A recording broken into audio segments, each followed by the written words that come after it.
How do you know when it's a good time to move in with somebody and to cohabitate with somebody? Unless you have a messed up philosophy about how life works, you understand that just because you have sex with somebody doesn't mean that you're going to be moving in with them. So I want you to follow it down its logical conclusion, because most people don't really appreciate the logic of things, how things make sense by reason. Just because you have sex with somebody doesn't mean you move in with somebody. And I want to take it a little bit further. Just because you love someone doesn't mean there's someone you want to move in with.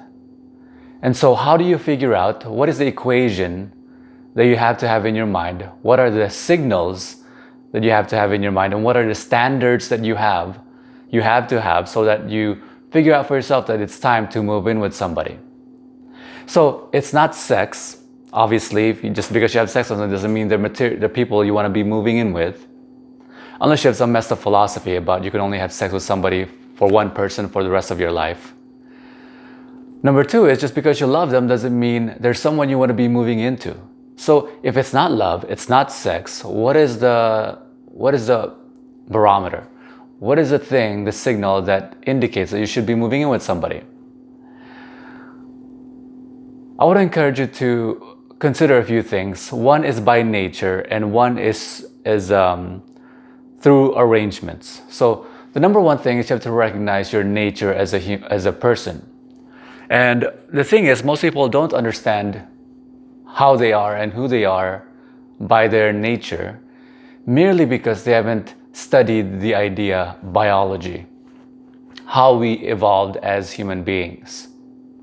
You might know yourself from the point where you've experienced yourself through either introspection, you've taken a look at yourself, you've taken a look at your experiences and say, this is who I am.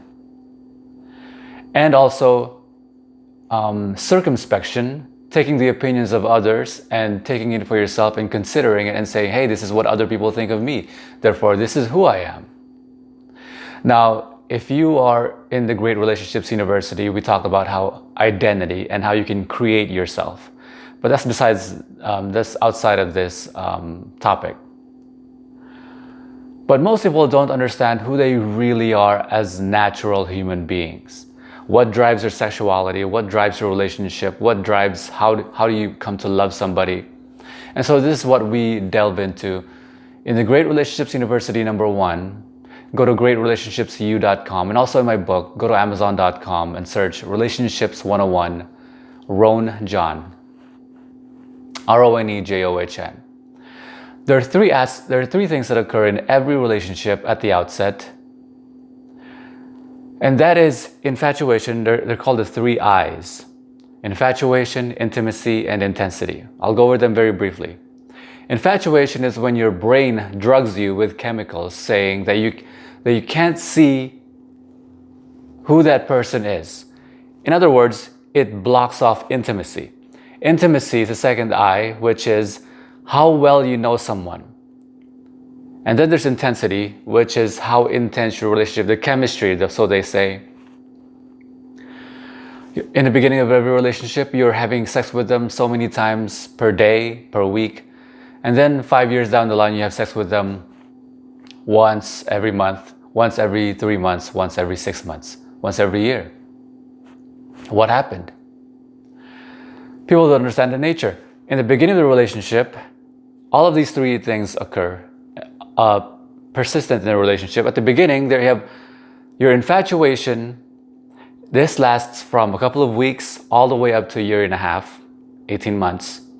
And your brain drugs you, drops off chemicals in your brain so you don't see the person for who they are.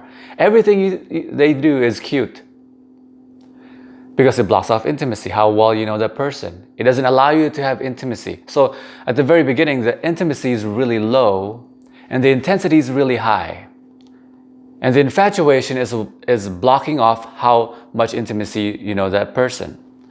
And so once the intimacy goes away, intimacy rises very fast. How you see the person, how you know the person, you get to really know the person for who they are, and intensity wanes. How do you make sure that you have high intimacy, no infatuation, high intimacy, and high intensity? you're gonna have to read my book, Relationships 101. So you understand your nature. So you understand that infatuation ensures you don't see the person for who they are. So at the very least, you should know when to consider you can move in with somebody is when the infatuation goes away. And you see the person for who they really are, and you say to yourself, okay, I don't have any chemicals drugging me, preventing me from seeing the person for who they are, and I can now make an informed decision as to how or when I can move in and if I should be moving in with this person. So you got that now. Sex doesn't mean you move in with somebody. Even love doesn't mean, just because you love them doesn't mean you want to move in with them. You have to consider infatuation. You have to consider intimacy and intensity. The second thing you have to consider is, so you know your nature, you know you have infatuation. So what else do you have to consider? What else signals you so that you consider you can move in with this person? The second thing you want to consider is, what is the agreement? And what is the arrangement? And if there's something called synergy. So let me unpack that for you. Do you know what arrangement you'd like? And if you have an idea as to what arrangement you would like, are you able to communicate it? And if you know what you'd like, you know how to communicate it, do you really know what you'd like? How much experience have you had? How much experience have you had living with somebody? Now, if you are the kind of person, and if you haven't learned anything, if you haven't yet had any experience, you should learn from people who have had experience and take it into account. Because it sounds wonderful until you've done it. And then you're really going to wish that you really considered a few things first. If you've had experience living with somebody, you recognize that, man, you should have made some clear arrangements. Because the less arrangement that you make, the less you can manage expectations, the worse and worse and worse your relationships become. Have you found that? If you have no experience, you really have to consider that. You have to see that person are saying that and take into account, hey, in a few years from now, I'm going to have this experience. Am I going to regret it? So what I really encourage you to do is really do read my book, Relationships 101, on Amazon.com. Search Ron John at Relationships 101. So you can really know your nature. You can really know where relationships come to be, and you can really consider for yourself, hey, now I understand myself better. Now I can take these things into consideration when I'm thinking of moving with somebody.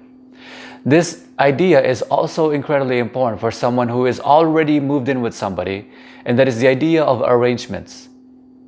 What arrangement would you like? Here's the thing about arrangements that most people don't know. Arrangements can be changed.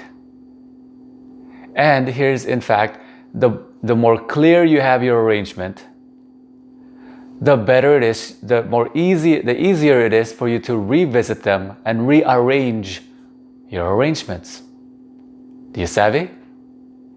Arrangements can be rearranged. There is no such thing as an arrangement set in stone. But the more clear you are in the beginning, at the outset of the relationship, what arrangement you'd like and what you'd like to participate in, the easier it is to revisit it and rearrange it and say, hey baby, we agreed upon this one thing, and I think the dynamics changed a little bit, and I want to revisit the thing we agreed upon and make a few changes so we can have a better relationship. So we don't resent each other as a result of not getting what we both would like. Now, if for some reason the arrangement is something you didn't like in the beginning, you didn't like later on down the line, but you liked fantastically in the beginning, you can revisit it and rearrange and rethink things through and make new arrangements with that person. So synergy, I talked about, last thing I want to mention is synergy. Synergy is when you add value to each other. Partners, you have to really consider this with each other. Synergy, are you adding value to each other? If you're not adding value to each other, I have 10 seconds to talk. If you're not adding value to each other, why are you living with each other when you can be spending it with someone else? Have synergy.